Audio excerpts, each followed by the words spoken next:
गरीब आदमी को कर्ज की जरूरत पड़ गई, 1000 दिनार चाहिए। मैं कह चुका हूं कि दिरहम चांदी का होता था, दिनार सोने का। अब 1000 दिनार लेना है। तो जिस बंदे से उसने कहा, अगरचे वो नेक बंदा था, उसने कहा यार 1000 दिनार दे दो। तो कहने लगा कोई गवाह है तेरे पास? वो कहने लगा गरीबों का गवाह कौन होता है? हाँ एक गवाह है। कहा कौन? का मेरा रब, वो तेरे और मेरे बीच गवाह है। उसने कहा कोई कफील, अगर तू पैसे ना दे सके तो वो बाद में दे दे, या तुझे कुछ हो जाए तो वो दे दे। उसने कहा कफील भी मेरा अल्लाह ही है। मेरे पास अगर है तो रब करीम का नाम है, अगर इत्माद कर सकता है तो कर ले। बंदा नेक था, उसने कहा रब के नाम पे, रब की किफालत पे, अल्लाह को गवाह बना के मैं तैयार हूं तुझे 1000 देने।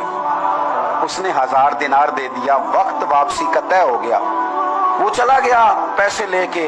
उसने पूरी मेहनत की कि मैंने वक्त पे पैसे लौटाने, पूरी मेहनत भी कर ली, अल्लाह ने मदद भी कर दी, पैसे भी उस तारीख को उसे मिल गए। बाद लोगों का तो लौटाने का दिल ही नहीं ना होता। फरमाया हदीस पाक में कि तू लौटाने का इरादा कर, रब तेरी मदद भी फरमाएगा।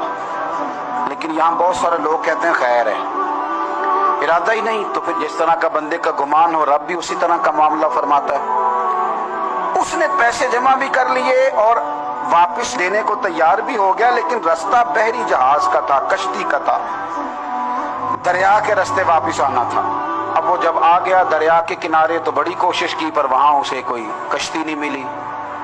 वक्त पे पैसे लौटाने हैं, सफर करना है, अब सवारी मुयस्सर नहीं है।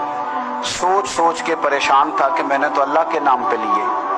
अचानक दिल में एक तजवीज आई। उसने एक लकड़ी ली, लकड़ी को अंदर से खोला, 1000 दिनार उसमें भरा। बुखारी पढ़ रहा हूँ, और साथ एक खत भी लिखा कि यार मैं पैसे पहुंचाना चाहता था पर मुझे कोई चीज नहीं मिली, दरिया के उस पार आने, अल्लाह के नाम पर तेरी तरफ रवाना कर रहा हूँ। और ये कह के वो लकड़ी दरिया में रख दी। वो लकड़ी डूब गई है, वापस आ गया। वो जिसने पैसे लेने थे वो ऐन मुकर्ररा वक्त पर दरिया किनारे आया। सुबह से सरे शाम तक उसने इंतजार किया। दिल ढलने लगा तो दिल में ख्याल आ गया कि यार नहीं, उसने देना ही नहीं, झूठा वादा कर गया, पहुंचा ही नहीं वक्त पे। अब जब वापस लौटने लगा तो अचानक दरिया में एक लकड़ी तैरती हुई दिखाई दी। कहने लगा ले जाता हूँ, शाम को रोटियां पकाने के काम आएगी, ईंधन बना के जला लूंगा, हंडिया पक जाएगी। लकड़ी उठा के जलाने के लिए घर लाया। गुमान था कि वो नहीं आया वादा करके, अल्लाह को कफील और वकील बना के और गवाह बना के फिर भी नहीं आया।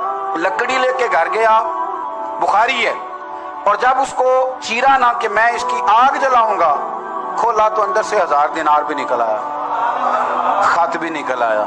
अब जरा समझना, उसके दिल में बात किसने डाली कि तू लकड़ी में पैसे डाल दे? अल्लाह ने। उस बंदे को मुकर्ररा वक्त पे किनारे भेजा किसने? लकड़ी सिर्फ उसी के हाथ आई तो ये बंदोबस्त किया किसने? अल्लाह ने। घर जाके चीरी तो पैसे बाहिफाजत उस तक पहुंचाए किसने? तो फिर हमें भी तवज्जो अल्लाह की जानिब भी करनी चाहिए। हमारे पे दिल की तवज्जो रब की तरफ ही होनी चाहिए ना। हमें इधर उधर जाने की, देखने की, बंदों पर गौर करने की जरूरत क्या है? वो पैसे पहुंच गए, ये वहां अपनी जगह पे परेशान था। इसने 1000 दिनार और जमा किया। फिर दोबारा एक दिन दरिया किनारे आया, कश्ती मिल गई, बैठ के अपने उस भाई के पास आया। कहने लगा देखना मुझ पर बदगुमान ना होना, पैसे उस तारीख को भी जमा कर लिए थे। दरिया पे आया था पर कश्ती नहीं मिली थी। फिर मैंने ना लकड़ी में डाल के, खत डाल के तेरी तरफ भेज भी दिए थे, लेकिन आज मैं फिर लेके आ गया हूं। वो कहने लगा खुश हो जा, जिस रब को तूने मेरा और अपना गवाह बनाया था उस रब ने मेरे तक पहुंचा भी दिए हैं। जब लोग अल्लाह को गवाह बनाते हैं, रब की जानिब अपनी तवज्जो करते हैं, अपनी चाहतों, ख्वाहिशात और अपनी सारी चिट्ठियां अपने रब करीम की रहमत की तरफ रवाना करते हैं, फिर अल्लाह अपने बंदों को मायूस नहीं करता, अल्लाह अपने बंदों को नवाज देता है।